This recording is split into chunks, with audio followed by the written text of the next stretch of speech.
गुरुजी, KP astrology के बारे में बहुत कुछ सुना,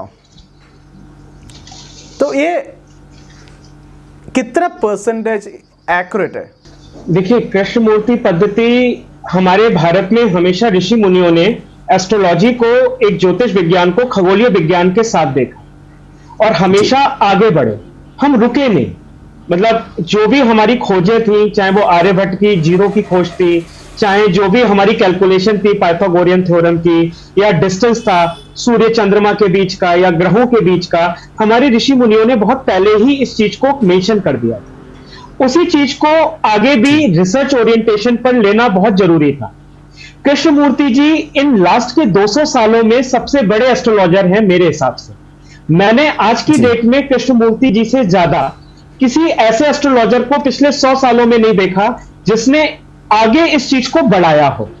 वो एक रिसर्चर थे, एक साइंटिस्ट थे, और वो बहुत पढ़े लिखे व्यक्ति भी थे। वो एक इंजीनियर थे, साउथ से ही थे आपके, और उन्होंने उस चीज को इतना क्लियरिटी में हमें निकाल कर दे दिया कि आज की डेट में हम बड़ा क्लियर कट कोई भी घटना विद इन 2 घंटे में होने वाली कृष्णमूर्ति पद्धति से निकाल लेते हैं, और उसको उन्होंने जनरल मासेस से कनेक्ट कर दिया। अभी तक एस्ट्रोलॉजी जो थी वो कनेक्टेड थी जो पुराने जमाने की टाइम पीरियड में एक जनरेशन से दूसरे जनरेशन में जाती थी, और वही उस चीज को कैरी कर रहे थे। उन्होंने इस चीज को ऐसा क्लियरिटी में हम सबके सामने लाकर खड़ा कर दिया कि हर घर में बैठा एक व्यक्ति आज की डेट में एस्ट्रोलॉजर है कृष्णमूर्ति पद्धति की वजह से। एंड उन्होंने इसमें किया बेसिकली उसी चीज को बहुत सिंपल तरीके से समझना आसान कर दिया। आपके साउथ में एक ध्रुवा नाड़ी है जिसको उन्होंने इस्तेमाल करके बहुत सिंप्लीफाइड तरीके से केपी एस्ट्रोलॉजी अपने, क्योंकि उनका रिसर्च था, तो उसी एस्ट्रोलॉजी को हमने कृष्णमूर्ति पद्धति के नाम से पढ़ना शुरू कर दिया। वरना वो ऋषि मुनियों का जो जहां पर छूटा हुआ रिसर्च था उसको उन्होंने कैरी फॉरवर्ड करके और एडवांस कर दिया।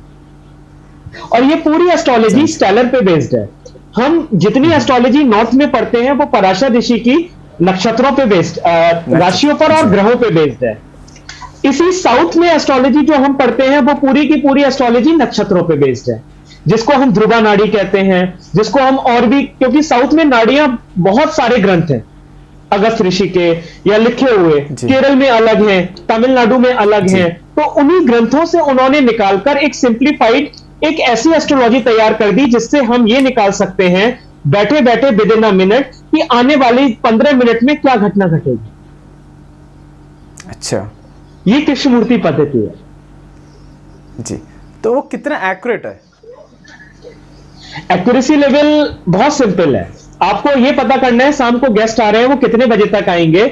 आप कुछ मत करिए, बहुत सिंपल सा एक पैटर्न यूज कर रहा हूं कृष्णमूर्ति पद्धति का। Ruling planet. रूलिंग प्लैनेट क्या होते हैं?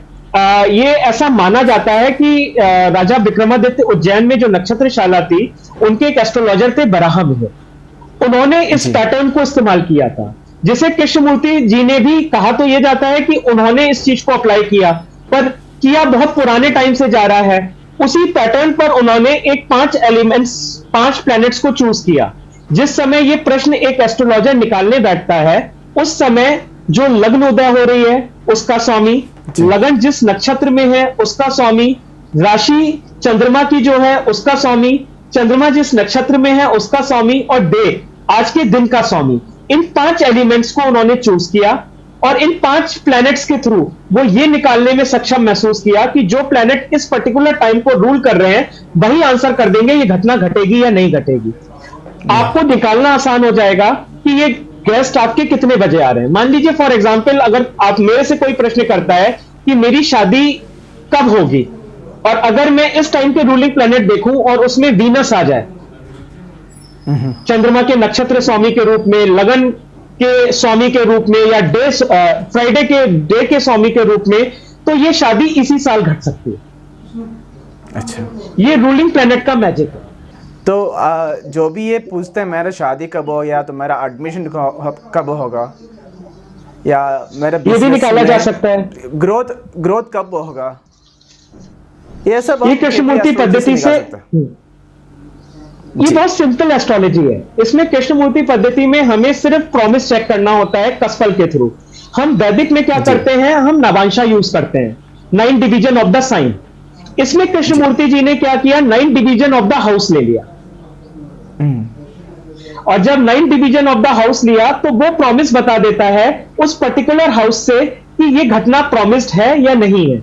बहुत से एस्ट्रोलॉजर क्या करते हैं कि लोग पूछते हैं बच्चा कब होगा, वो रेमेडीज की तरफ मोड़ देते हैं, पूजा पाठ की तरफ मोड़ देते हैं। बट एक्चुअली एस्ट्रोलॉजी का मतलब है पहले तो आप प्रॉमिस चेक करिए कि वो प्रॉमिस है या नहीं है नहीं। अगर प्रॉमिस है तो वो घटना कब घटेगी।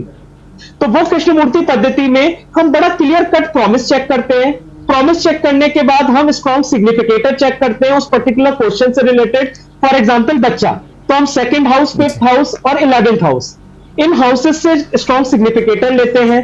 दशा अंतर दशा में चेक करते हैं कि वो 2, 5, 11 के स्ट्रॉन्ग सिग्निफिकेटर है या नहीं, और क्लियर कट वो टाइम निकाल कर दे देते हैं कि इस पर्टिकुलर महीने में ये बच्चा आप डिलीवर या आप कंसीव कर जाओ। This is the accuracy level of Krishnamurti पद्धति। और आज की डेट में मैक्सिमम एस्ट्रोलॉजर यूज क्या कर रहा है कि आपको रेमेडीज बता देगा कि आपका जुपिटर अफ्लिक्टेड है, आप रेमेडीज करो, आपका 5th लॉर्ड डेबिलिटेटेड है, रेमेडीज करो। But this is not actually perfect astrology.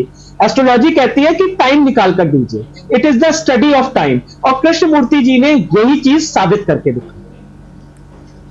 जी, बहुत कुछ आपने बोल दिए केपी एस्ट्रोलॉजी, और आज का जो जनरेशन है उसको कैसे देखता है, और इवन एस्ट्रोलॉजी उसको कैसे यूज़ कर रहा है। राइट। गुरुजी, आपका बहुत बहुत धन्यवाद। राधे राधे।